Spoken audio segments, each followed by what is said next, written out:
अस्सलाम वालेकुम। सऊदी अरब में जो भाई फैमिली विजिट वीज़ा निकालना चाहता है तो यही बेस्ट टाइम है।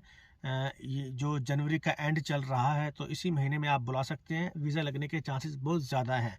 मुझे यूट्यूब चैनल पर बहुत सारे भाइयों के कमेंट आए हैं कि हमने वीज़ा निकाला है लेकिन वो लगा ही नहीं, वो निकला ही नहीं। उसकी क्या वजह है? क्या वीज़े बंद हो गए हैं?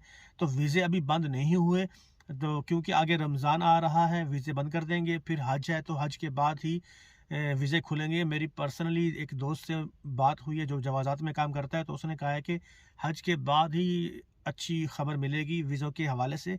हो सकता है साल वाला वीज़ा ओपन कर दिया जाए। तो मैं इस टॉपिक पे आपको मेजर 3 गलतियाँ रिवील करना चाहता हूँ जो आप गलती करते हैं जिसकी वजह से आपका वीज़ा निकलता ही नहीं है। तो गलती नंबर 1, आपने सबसे पहले जो फ़ाइल खोलनी है वो मौका जो वेबसाइट है वज़ारत ख़ारिजिया की, तो उसको अरबी में सेलेक्ट करना है, उसकी ज़बान। क्योंकि हम जिस मुल्क का भी वीज़ा निकाल रहे होते हैं तो उसी ज़बान का ही फ़ार्म हम सेलेक्ट करते हैं, तो हम उसको इंग्लिश ना करें।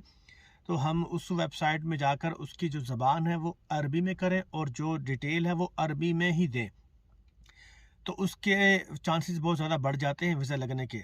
दूसरी मेजर गलती ये है अल-उन्वानुल वतन। मैं साइड में उसका पॉइंट भी व्यू कर दूंगा, तो आप देख सकते हैं कि कौन कौन सी गलती है।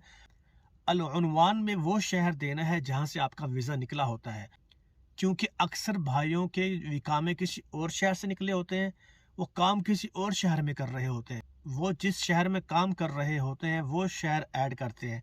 हालांकि ऐसा नहीं है। आपका वीज़ा अगर मिसाल के तौर पर मदीना से निकला है तो आपने मदीना देना है, ना कि आप अगर काम मक्का कर रहे हैं तो आप मक्का देंगे।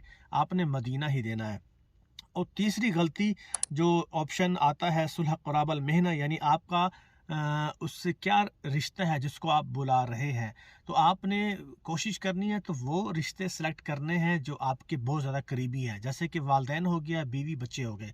हम अक्सर उसमें बहन भाई भी ऐड कर देते हैं जिसकी वजह से वीज़ा कैंसिल हो जाता है, क्योंकि उनकी उम्रें 18 साल से ज़्यादा होती हैं। अगर आपने उनको बुलाना भी है तो आप अलग से उनको उम्रे पर बुला सकते हैं, क्योंकि जब हम वीज़ा निकालते थे तो उसमें अदद मर्रात अल-दुखूल आता था, सिंगल एंट्री का या मल्टीपल एंट्री का, मुद्दल इक़ामा बिल यौम आता था, 90 दिन का या 365 दिन का। अब वो उन्होंने ऑप्शन ही ख़त्म कर दिया है।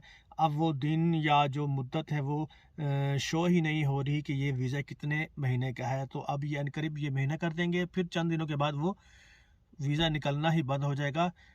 फिर आपको सब्र करना पड़ेगा हज के बाद तक।